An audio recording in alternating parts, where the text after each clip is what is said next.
Bonjour à tous et bienvenue sur boursicoté.com pour cette nouvelle analyse technique du CAC 40 en point matinal avec une configuration qui semble vouloir reprendre un petit peu de hauteur puisqu'après la nouvelle clôture baissière que nous avons connue hier, eh bien nous sommes sur un rebond technique qui ramène ici les cours de l'indice parisien au-dessus des 6000 points. Du point de vue des indicateurs techniques, c'est une configuration donc de retournement que nous avons sur cette unité de temps en 4 heures.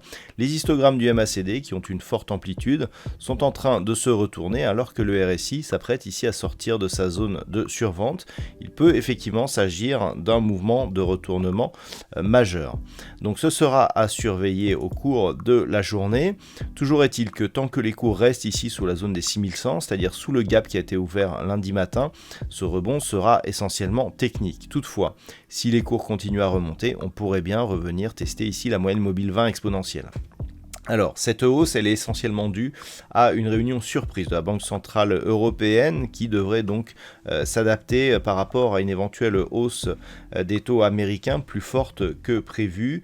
Donc ce sera à surveiller, il peut y avoir des news qui peuvent filtrer durant la journée. Et puis au niveau du palmarès, eh bien, cette hausse profite à de nombreuses valeurs. Actuellement, nous gagnons donc 1,14% et au niveau des plus fortes hausses, eh bien, nous trouvons des valeurs comme Renault, Crédit Agricole, AXA ou BNP Paribas, un secteur bancaire qui est plutôt à la fête aujourd'hui, alors que du côté des baisses, eh bien, on trouve seulement 3 valeurs qui sont dans le rouge, à savoir Sanofi, Total Energy et Danone, des prix du pétrole qui sont redescendus pour le WTI au niveau des 116$ le baril. Donc cette configuration, pour l'instant, elle est propice à donc initier un petit rebond technique. Tout l'enjeu sera effectivement de savoir si ce rebond peut se prolonger ou pas. On a une actualité macroéconomique très chargée aujourd'hui, donc ce n'est pas la technique qui va faire la tendance du jour. La macroéconomie étant tellement forte, c'est vraiment sur ces événements qu'il va falloir se focaliser pour essayer de détecter les mouvements futurs. Toutefois, si une hausse venait à intervenir, il faudrait au minimum combler ici ce gap, c'est-à-dire revenir au contact des 6200 points et de la moyenne mobile 20 exponentielle pour commencer à avoir un mouvement qui pourrait, si ce n'est affaiblir, mais invalider la poursuite de ce mouvement. Tant que l'on reste ici, suite à cette forte attaque sur la bande de Bollinger inférieure, sous la moyenne mobile 20 exponentielle, la dynamique reste fortement baissière.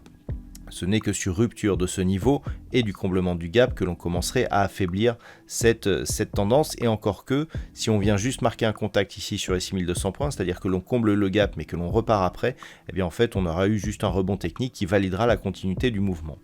Le retournement se ferait et serait beaucoup plus prégnant sur un comblement ici de ce gap que nous avions eu en fin de semaine dernière et qui viendrait donc remarquer un contact ici sur la zone des 6364 points.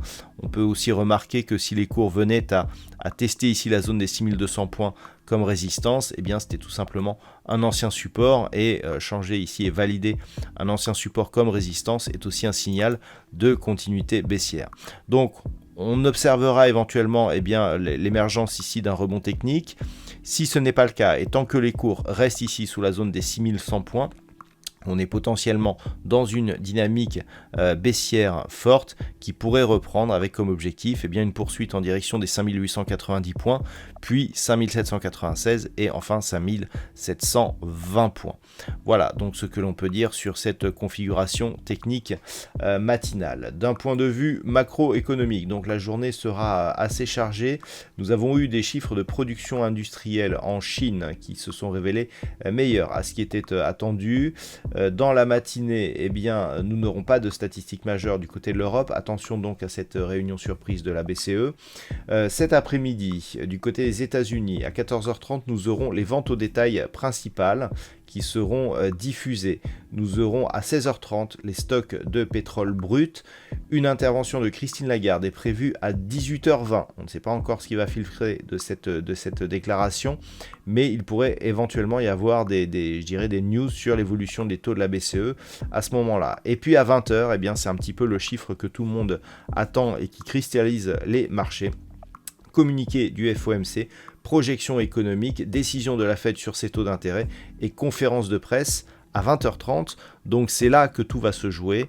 0,50, 0,75, on aura la réponse dès ce soir, donc avec cette réunion de la Fed et donc une décision qui pourrait bien orienter les marchés d'une manière un peu plus durable et un peu plus certaine pour ces prochains jours. Voilà donc ce que l'on peut dire sur cette configuration technique matinale. Je vous souhaite de passer une bonne séance. On se retrouve dès ce soir pour toutes les autres analyses techniques du site boursicoté.com.